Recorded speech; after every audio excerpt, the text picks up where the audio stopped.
Hello everybody and welcome to my guide for navigating Faith in the early game. So let's go ahead and hop right into it. So the first thing is, when we're looking at the class selection, we need to think about, what kind of build do we want to do. So the first thing is going to be, are we going to be a hybrid of a strength faith, dexterity faith, intelligence faith?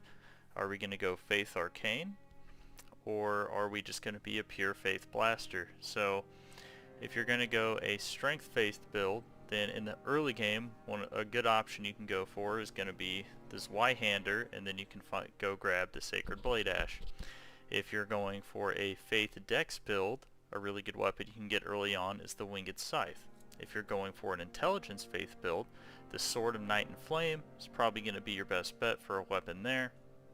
And then if you're going for just a pure blaster type build, then you can just pump up your faith and you can go look for grab the things like Dragon Cult Prayer Book, and just go look around and pick up incantations and miracles. And then if you're really into the dragon, incantations, then you're going to want to pump up your arcane as well. Personally, I think if you're going to go the blaster build where you don't really focus on doing any melee, I think faith arcane is probably going to be the best way to go. Now, when it comes to building a hybrid of strength faith, dex faith, int faith, like if you know you're going to be up front, then you're going to want to have a decent amount of vigor, decent amount of endurance. You're going to want to have a little bit of strength. So it doesn't make an insane amount of sense to go prophet, in my opinion, even though they start out with some cool stuff. I think the only reason why you would start prophet is if you're going for the faith arcane build, because they just like a pure blaster incantation build, because they just start out with the highest faith, and they also start out with the highest arcane as well. So you'll be able to kind of hop right into using the dragon incantations after just putting a couple points into arcane. Otherwise, you're probably going to be choosing confessor the majority of the time, because if you're doing the int faith now, like prisoner and some of these higher int builds look good, but the thing is their faith is really low. So like the thing that's going to get you the closest is really going to be the confessor. Is going to give you like the best starting stats, where you're not going to have to invest too much into it. Because keep in mind, if you do an int faith and you're going for the sword of night and flame, well, that thing requires 24 faith and 24 intelligence, so you really want to try to get as high stats possible in these two things whenever you're starting out. So for the purposes of this, I actually am going to be going a dex faith build. However, I am going to show you what your weapon options are, so that's what we'll move on to next. Alright, first off, we have the sword of night and flame. This is where it is on the map. It's kind of a long run to get there, but it is worth it, and you can just run right to this. There is no boss kill required. So keep running straight, do not stop. There are two big hands here that will quite literally fist you if you stop. Keep on running up the path. Swing a left. Go up in here, and there's going to be a grace. Go ahead and grab that. So if you ever need to come back here, you can. This is also the area where after you kill the boss of this area, you will unlock Ranny. So then, swing a left over here. There's invisible knights. Go over here, jump off of this ledge onto the roof. Jump down, go down this ladder. At the bottom of this ladder, you're going to have a chest that's going to have your sword of night and flame in it.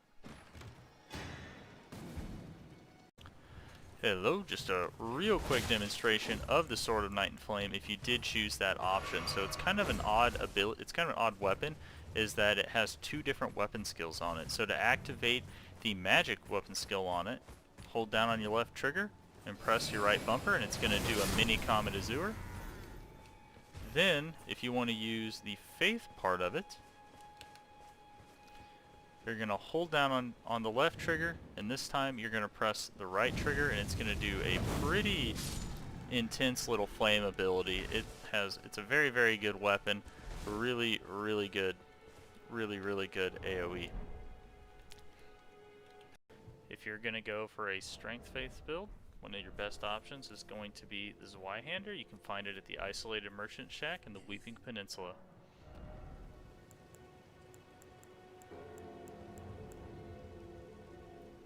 Now, if you are going Faith Strength, I highly recommend you get the Sacred Blade Ash. It's up north at the Church of America in Limgrave, and it gives your weapon a Faith scaling as well as a nice ranged Faith ability.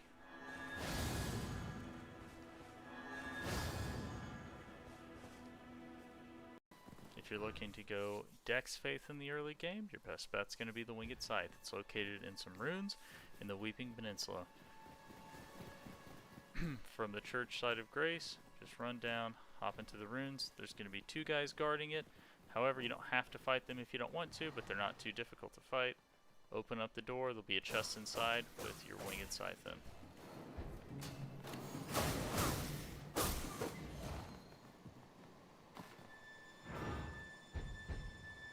Next, we're going to be talking about where to get the Dragon Cult Prayer Book. This is going to give you some cool lightning incantations early on. So you just have to run all the way up over here by the Artist Shack. There's going to be a golden knight walking around here. Kill him, and he will drop the book.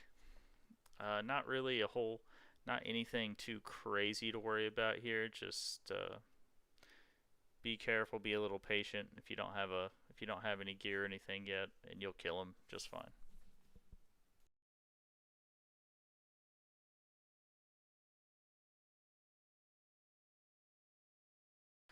Next, we're going to be going off to Round Table Hold. This is where you're going to be able to buy some of your early incantations. And this is also going to be where you give that prayer book so you can get access to buying the lightning stuff. This is going to be your main arsenal of early game blasting stuff. And lastly, head on over to this Dragon Communion Shrine in Caelid, and you'll be able to pick up some very good dragon incantations, such as Dragonice, Rotten Breath, and the Magic Dragon Breath ability. Keep in mind, if you go to the Dragon Communion Shrine that is in Limgrave, it will not have the Rotten Breath, the Dragonice, or any of that stuff. It will only have the Fire and a couple of the basic dragon abilities. So now, make sure you go to Gatefront Ruins, get your horse, and then immediately go back to the Church of Ella. It's going to be the first grace you find after you leave the very, very first place in the beginning of the game to get your Lone Wolf Ashes. You do need to make sure that you wait at the grace until night, talk to Ranni, in order to be able to get these ashes. We will need them for later.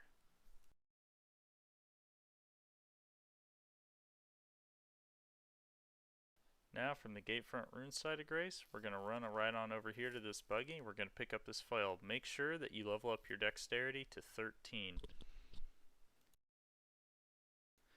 Now we're going to be going over to Fort Faroth to get Radagon's Sword Seal. So over by the 3rd Church of America in Limgrave, if you walk up into that pond, you're going to find a teleporter that's going to take you to the Bestial Sanctum up in Caelid, and that's going to allow you to do a quick little run down to Fort Faroth so we can get this seal. Once you get here, we're just going to run up the stairs, swing a left, watch out for the gargoyles in here. One of them can poison you if you're not fast enough. I believe I do get poisoned here, but it's not a crazy big deal. The reason why we need this Sword Seal is it's going to give us 5 dexterity. So if you remember when I said make sure you put 1 level up into dex, it's so we can get to 18 dex so we can use the flail that we also got. This is going to give us access to an early bleed weapon, so we can do a trick that is going to help us get all the souls we need to wield whatever weapon we chose, or to be able to get to whatever incantation that we want. Watch out for those knights. Jump down. You got to go right, and then you're going to have to turn around and then jump across this little platform. Watch out, there's a rat there, there's a big rat, and then there's also a small rat, so be careful when you go around this corner. Hop on down, and on the corpse down here, you'll find Radagon's Sword Seal. It's going to give you a +5 to all your physical stats. So now we're going to go out here, we're going to kill this dragon for a couple reasons. First thing, it's going to give you about 75,000 souls. That's going to be able to make it to where you can get to the 24 int. 24 faith, or whatever stat you need for whichever weapon you chose in order to get your build up and going. It's also going to give you a couple dragon hearts. So doing that's going to make it to where if you want to go the incantation build and you wanted to get some of those dragon communion shrines, you'll have the currency for that. Alright, now with points in hand, it's time for us to head on over to Margit now that we have a build. So whether you chose, the blaster, Dex Faith, Int Faith, whatever, you should be very well equipped to go ahead and take on the first boss now. Now, for the purposes of this, I did go the Dex Faith build, so I chose the Winged Scythe. I went in there with the Winged Scythe and a shield, some Spirit Ashes, and was able to kill him. So when it comes to killing this boss in particular, the best time to hit him is whenever he does his jump attack or his charge attack. So you roll. So whenever he does that charge attack that he did, you can roll twice, and then you can hit him. I don't know, probably about like once or twice, and then you immediately need to roll away because he's probably going to do some type of sweep attack in retaliation. And as you get more comfortable with the fight, you're going to find, more spots where you can hit him, but the easiest and most consistent ones are going to be that jump attack. So now, my strategy, generally speaking, when I'm doing a melee build for this, is just get him down into his second phase, and then once he pulls out the hammer, use your ashes to distract him, and that's going to help you get past the second phase, because the second phase is really the toughest part about this fight early. But it's not too bad if you have a distraction. So, and especially if you go the blaster build. I mean, if you go the blaster build, you could just summon your Spirit Ashes and just start barraging him with incantations or Rotten Breath, or the Ice Breath is particularly good early on. Like, the status effects ones are always pretty good. Alright, with that being said, I hope you enjoyed this guide, and I hope it helps you with all of your early game faith needs. Thanks for watching.